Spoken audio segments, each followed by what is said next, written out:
Halo mahasiswa. Nah, di sini saya akan melanjutkan video yang sebelumnya, yaitu cara teknis untuk membuat DFD yang harus sinkron dengan basis data. Nah, di sini ini ada sebuah contoh di mana kita mau membuat rekapan data karyawan, gitu kan, mulai dari karyawan itu masuk sampai karyawan itu pensiun. Nah, di sini kalian tahu data store yang ada di sini nih ya, ada 1 unit kerja, 2 jabatan, 3 jurusan, 4 golongan. Ini itu adalah basis datanya atau tabelnya. Jadi ketika kita membuat sistem informasi itu kan akan ada tabel yang akan kita bentuk. Kemudian dia membentuk basis data. Nah, itu kita pilihin guys, mana yang master, kemudian mana yang transaksi.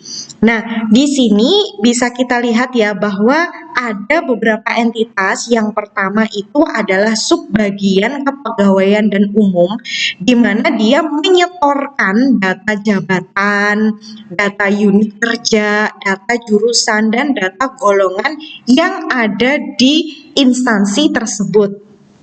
Oke, jadi subbagian kepegawaian dan umum ini bukan orang yang akan mengelola data master ini, gitu ya. Tetapi dia bertindak sebagai penyetor data.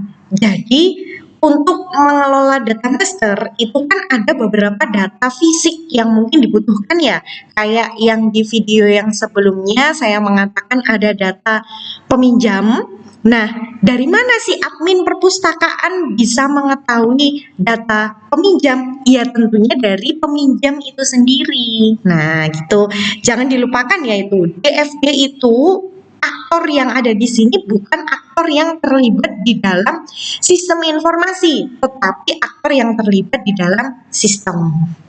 Nah, ini data unit kerja diolah data masternya. Mengolah data master itu berarti data masternya bisa ditambah, edit, hapus, dan delete gitu ya. Nah, kemudian dia bisa membentuk atau dia bisa menghasilkan atau dia tersimpan gitu ya, lebih tepatnya dia tersimpan di data store unit kerja.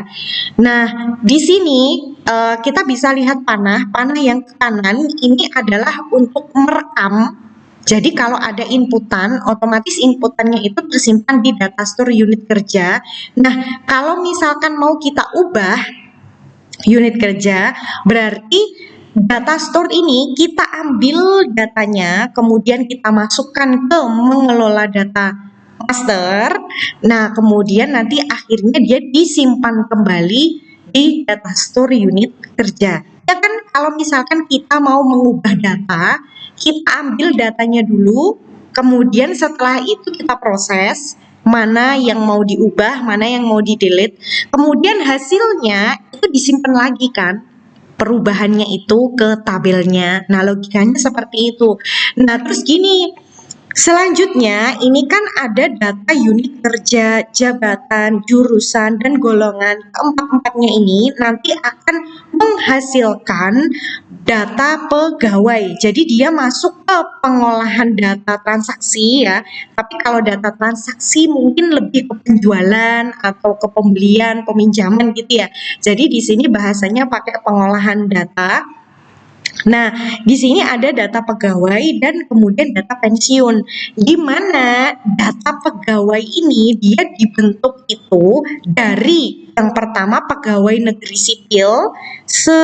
Dia pegawai negeri sipil itu menyetorkan data dirinya dia, kemudian angka kreditnya dia, kemudian KP fungsional dan KP regulernya dia untuk diolah bersamaan dengan data unit kerja, data jabatan, data jurusan, dan data golongan. Nanti akan saya tunjukkan basis datanya. Nah, setelah itu di sini data pegawai dan data pensiun ini akan diolah dalam proses mengolah laporan, begitupun dengan data unit kerja, jabatan, jurusan, dan golongan itu, gitu kan. Nah, kemudian nanti akan menghasilkan laporan daftar nominatif kekuatan pegawai, laporan pensiun pegawai, laporan hasil cari pensiun, dan ini nanti laporannya akan diterima oleh subbagian kepegawaian dan umum. Nah, sementara laporan yang lain ada laporan daftar nominatif kekuatan pegawai, ini diserahkan ke Kepala BBLKI Surakarta. Ini ceritanya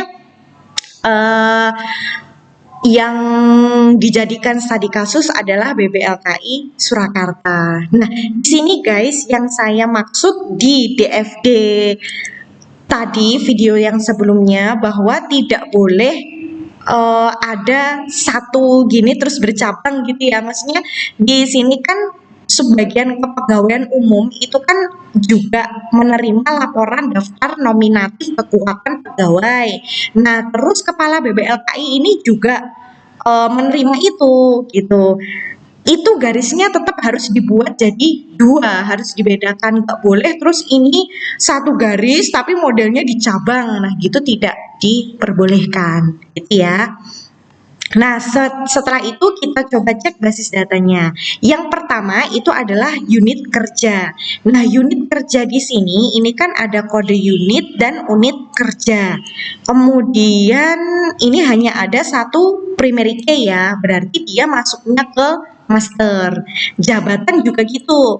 Ini kode jabatan sama jabatan, berarti kan dia bertindak sebagai master. Master itu tuh data utama gitu loh, data utama yang nanti dia akan diambil oleh tabel-tabel yang lain.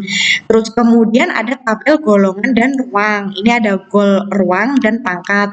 Kemudian ada jurusan, kode jurusan sama jurusan. Nah, ini master lagi.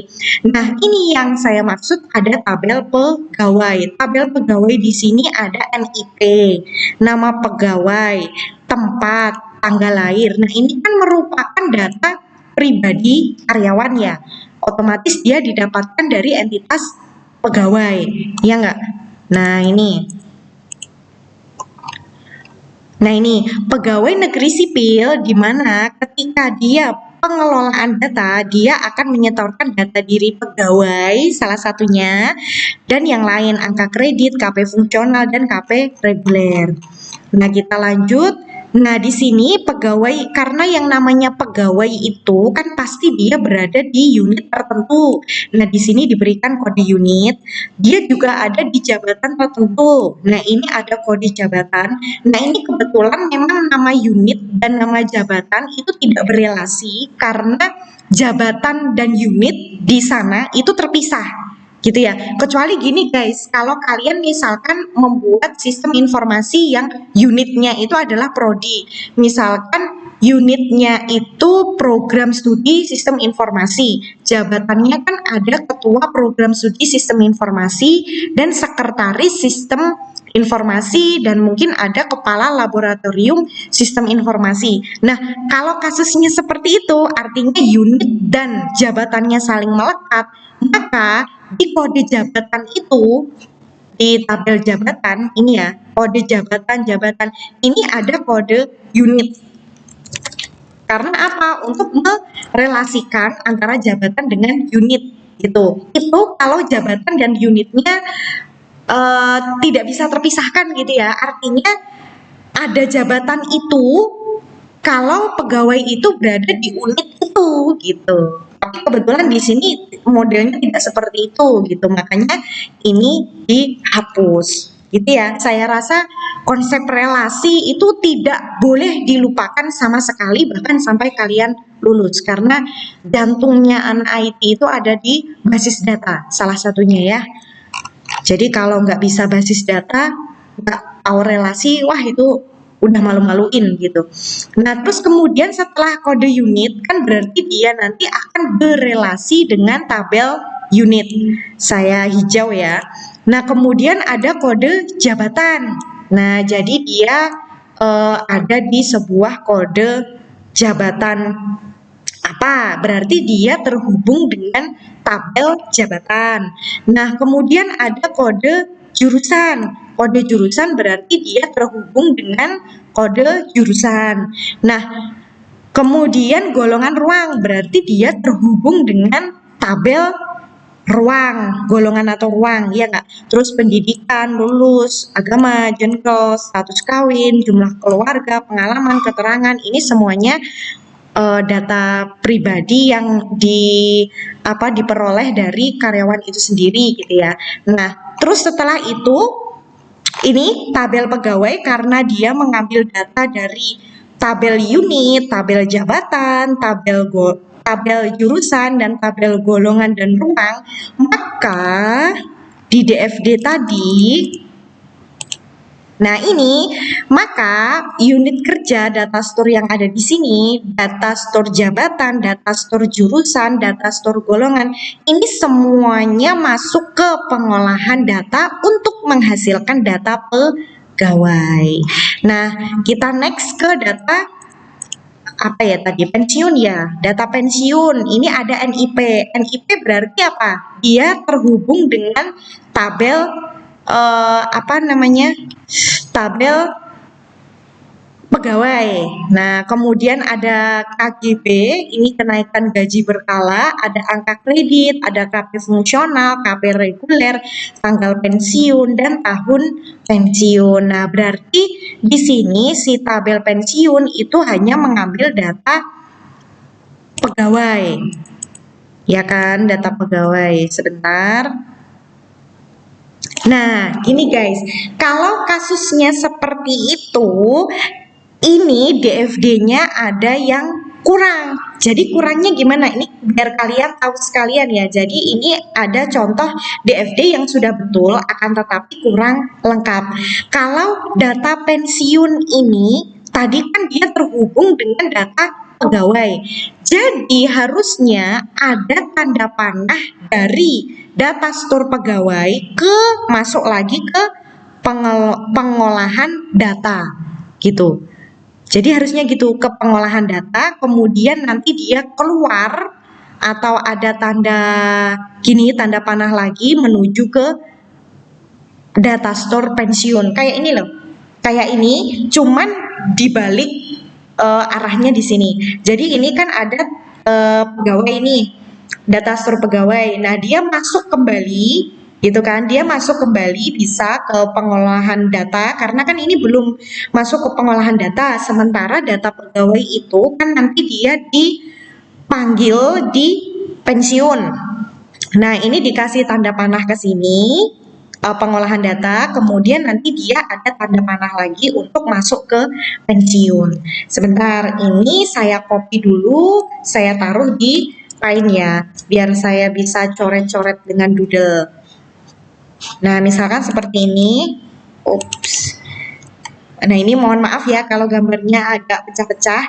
Nah, jadi maksud saya ini kan pegawai. Nah, kemudian kalian bisa bikin garis. Misalkan ini pegawai masuk. Nah, ini kalau ini kalian pakainya Visio itu lebih gampang lagi gitu ya. Bentar.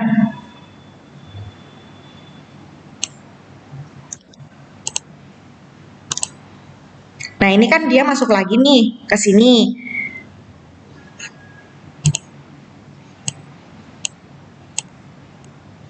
Ini ya kan, data pegawai, dia masuk ke pengolahan data pegawai. Nah, terus kemudian setelah itu dia masuk lagi gini. Ups, sorry. Saya buat di bawahnya aja ya, biar nggak nyerap. Nah, gini.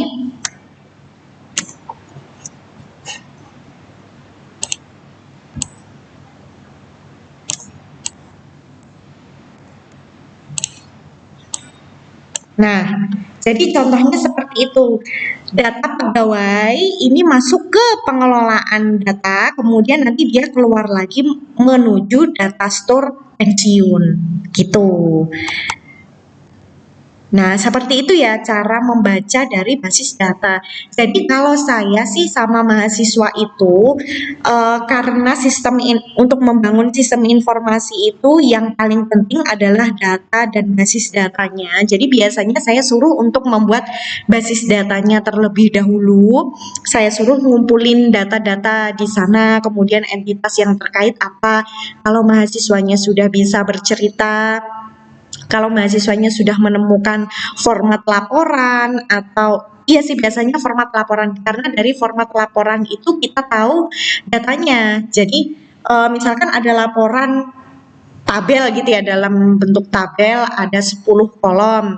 Kita cari tahu satu-satu, kok bisa ada kolom satu ini datanya dari mana. Terus kita analisis lagi kolom kedua. Ini kolom kedua ini dapat data dari mana? Kemudian kolom ketiga ini dapat data dari mana? Kalau ada formula perhitungannya, biasanya kita juga cari ini formula perhitungannya bagaimana. Nah, kalau data itu sudah ditemukan dengan komplit, kita buat basis data dan tabelnya dulu.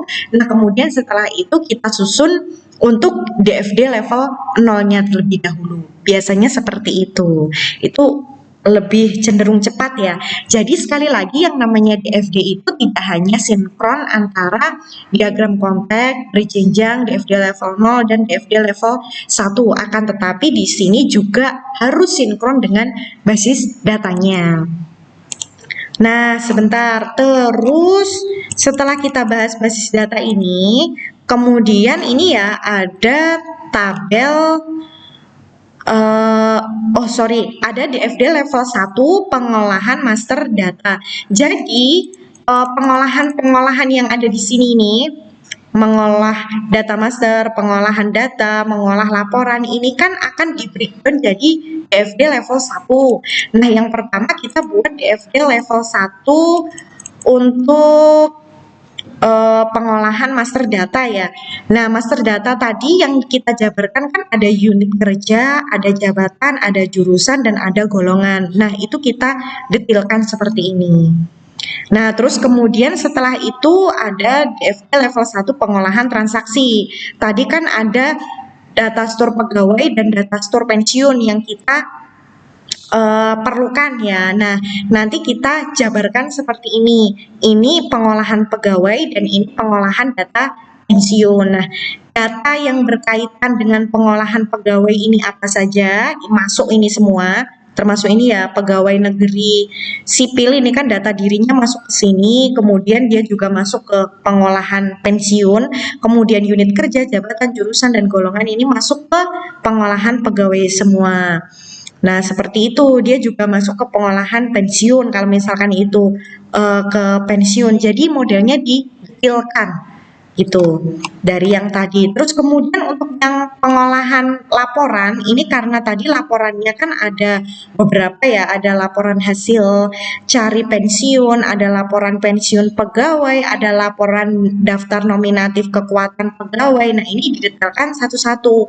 Ini kan laporan-laporan ini pada dasarnya bisa kita generate kalau ada unit kerja, jabatan, jurusan, pegawai, pensiun. Jadi seluruh tabelnya ini kita masukkan ke pengelolaannya dulu, di pengelolaan laporan. Nah, setelah itu kan ada laporan unit kerja, laporan jabatan, dan laporan jurusan. Nah, itu diterima oleh siapa? Nah, kemudian setelah itu baru kita susun untuk laporan yang daftar nominatif kekuatan pegawai ini. Gitu. Nanti ini silahkan di copy kemudian dipahami satu-satu, nanti insya Allah bisa paham. Nanti akan saya berikan contoh lengkap sekalian dengan rancangan interface-nya biar kalian bisa mudeng gitu ya. Sebenarnya program yang dibuat ini, yang punya contoh ini tuh bagaimana sih kok dia bisa ada unit kerja, ada jurusan, ada golongan ruang, ada pegawai, ada pensiun. Sebenarnya dia itu mau buat sistem yang kayak apa sih gitu. Nanti akan saya kopikan sekalian di e-learning. Gitu ya. Oke, selamat belajar tentang DFD.